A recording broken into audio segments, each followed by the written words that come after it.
To the lost souls, the disintegrated spirits, the wanderers, the dreamers, and the seekers, welcome to the Embodied Podcast. I'm your host, Dr. Danielle McGinnis. Our work in this podcast will be to foster healing, transformation, self-expression, creativity, and the development of consciousness. So with our intentions grounded firmly, let's settle in and do some integration work.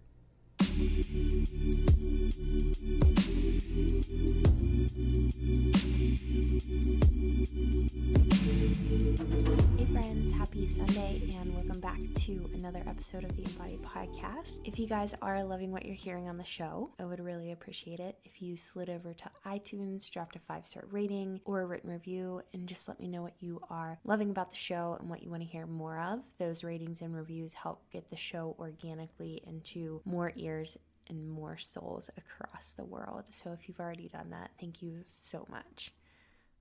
So in today's podcast, I really want to explore the contrast between willpower and discipline.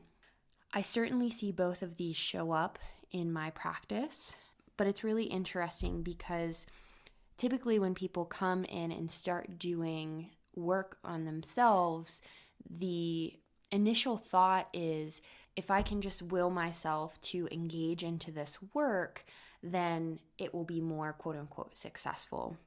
And often what I find is that those people that have the most willpower are the ones that tend to feel quite victimized by their situation if they aren't disciplined into a way of orienting to the work that actually opens them up into a different way of using that power, that libido and life force that doesn't necessarily imply that they are overcoming a symptom or they are getting on top of the problems that are showing up in their lives. Willpower seems to me to be a function of, well, the human will. And with that being said, it remains quite personal. It's a function of the human personality.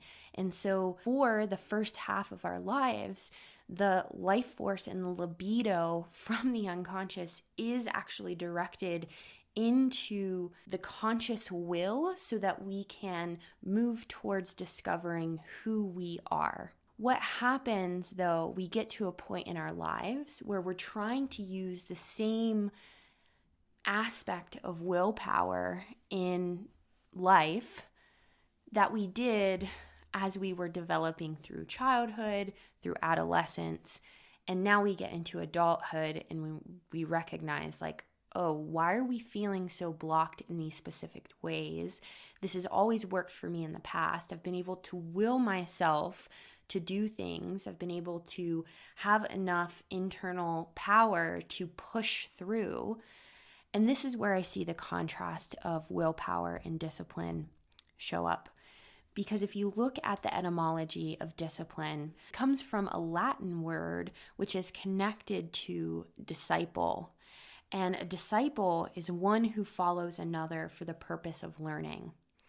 And so here I see the difference between willpower and discipline being willpower is a function of the individual personality trying to move through the world in a particular way. And discipline is an opening to that which you may not know, but you are actually willing to learn.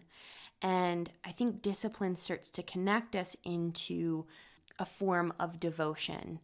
So instead of pushing ourselves and forcing ourselves to overcome those things in which we do not know, or to get on top of those things that we do not know, in this conquering type of way, I think what discipline does is it creates a right relationship to that which we do not know, the mystery that's driving us into our individuality later in life, and that which is bigger than you.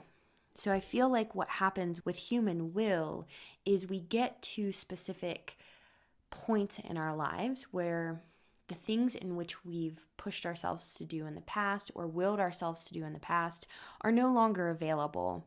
And typically what happens in those moments is that states of being that are in the unconscious, away from the human will, are bubbling up to the surface, and they're requiring part of that human will to go through a transformation process, to perhaps die and transform in order to be a greater student of being, of consciousness. And I think the problem happens here is that when we get stuck in our willpower, the only powers that we are connected to are the powers that are coming from the ego. Discipline, on the other hand, means that we are devoted to those powers that are greater than ours. And, this famous religious quote, "Not my will, but yours," that's really easy to say, but it's very hard to embody, because to embody that, we must be open and devoted to be a student, to be a learner for the rest of our lives. And when we are stuck in a one-sided position of consciousness where we're moving through life based on sheer willpower, there's not a lot of space to devote ourselves to that in which we do not know, because it makes the ego, which willpower is moving through, it makes it feel very fragile and vulnerable. And that's not a great feeling. And, again, these questions come up. Well, this has always worked for me in the past, and it's not working for me now. And so if we are actually disciplined to our inner work and we are devoted to that which we do not know, the question doesn't become, why is this happening to me? Because in the past I could do this. It becomes, what is trying to transform through me? What is trying to move through me? And why is this happening in this particular point in my life? Why does this pattern keep showing up? Not why me, right? Because that keeps us locked into that individual self. It's more of a curiosity about the mysterious movements of the soul that are driving towards a deeper relationship to being and to consciousness itself. And so typically, like I said at the beginning, those people that come into my practice that have identified the essence of who they are based on their willpower, based on what they've been able to do, how they've been able to move through the world, how they've been able to push through when things get hard. Yeah, that's great. But also part of this work is learning to soften and to be the student, not the conqueror, to be the student and not the expert, to be the one that's fragile and vulnerable and learning, not the person who is certain and knows it all and can get everything done. And I think oftentimes our biggest moments of transformation happen when that willpower and the power and the life force that was once directed towards creating our sense of I now is directed towards creating a relationship of that I to something greater than itself. And I think that's where the work starts to become very, very beautiful, because it starts to feel like a spiritual or religious experience, coming back to that religious sentiment, not my will, but yours. We don't have to look at that through a traditional Judeo-Christian lens in a monotheistic God. We can look at that from a polytheistic lens, and whatever you believe is out there greater than yourself. If you say not my will, but yours, for me, I imagine that to be the soul and all of the beings that drive greater consciousness, that drive an expansion and a complexification of consciousness. That is what I'm attuning to when I'm asking the questions of, what is in these patterns that keep repeating, and why are they repeating right now? What is it that I need to learn from this experience? And that only happens when we become a disciple of the soul. when we become disciplined to not thinking that our world revolves around certainty and the ability to control and manipulate our environment based on sheer willpower.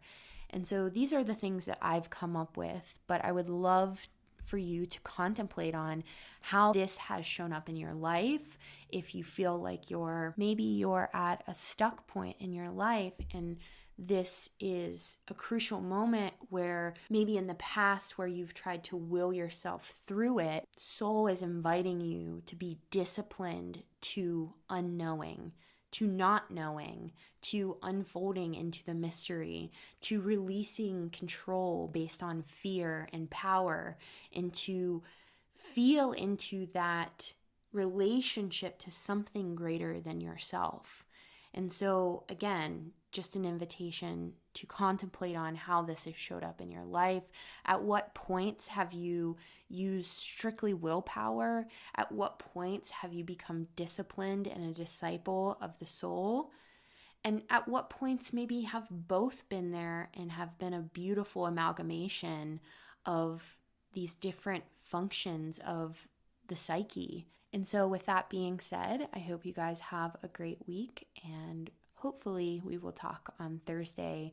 I'm in the process of writing academic papers, and if you have been listening to this podcast for a while, when I am in creativity mode and writing mode, sometimes the podcasts are a little bit more spread out, and I appreciate the patience with the change in the schedule of the podcast. But hopefully we will talk on Thursday, and have a great week, and we'll talk then. Bye, guys.